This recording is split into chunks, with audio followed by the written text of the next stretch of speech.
ஒரு நாள் சின்ன பையன் அரவிந்த் தான் அப்பா அம்மாவோடு சேர்ந்து அழகான ஒரு ஆற்றங்கரைக்கு பிக்னிக் செல்ல முடிவு செய்தான்.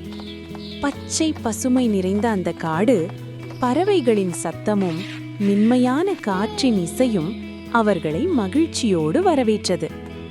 ஆற்றங்கரையில் பெரியதாக நிழல் தரும் ஒரு மரத்தை பார்த்தார்கள். இந்த மரத்து கீழே நம்ம கேம்ப் போடலாம் என்று அரவிந்தின் அப்பா சொன்னார்.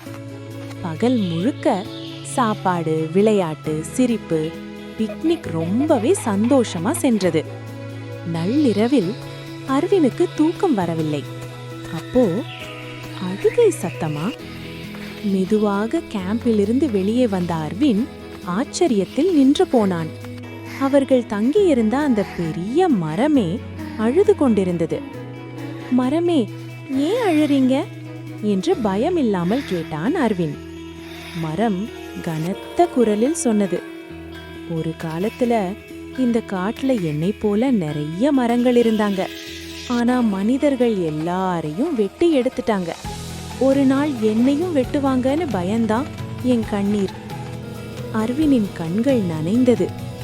அவன் சற்று யோசித்தான். அப்போ அவனுக்கு ஒரு ஐடியா வந்தது. மரமே, உங்களோட ஒரு விதை என்கிட்ட கொடுங்க என்று சிரித்தான். மறுநாள் காலை வீட்டுக்கு திரும்பியதும் அரவிந்த் அந்த விதையை தன் வீட்டு தோட்டத்தில் நட்டான். தினமும் தண்ணீர் ஊற்றினான், அன்போடு கவனித்தான். சில நாட்களில் ஒரு சின்ன செடி, நாளடைவில் அது ஒரு பெரிய மரமா வளர்ந்தது. ஒரு நாள் அந்த மரம் சொன்னது, அரவிந்த், என்னை மீண்டும் இந்த உலகத்துக்கு கொண்டு வந்ததுக்கு நன்றி.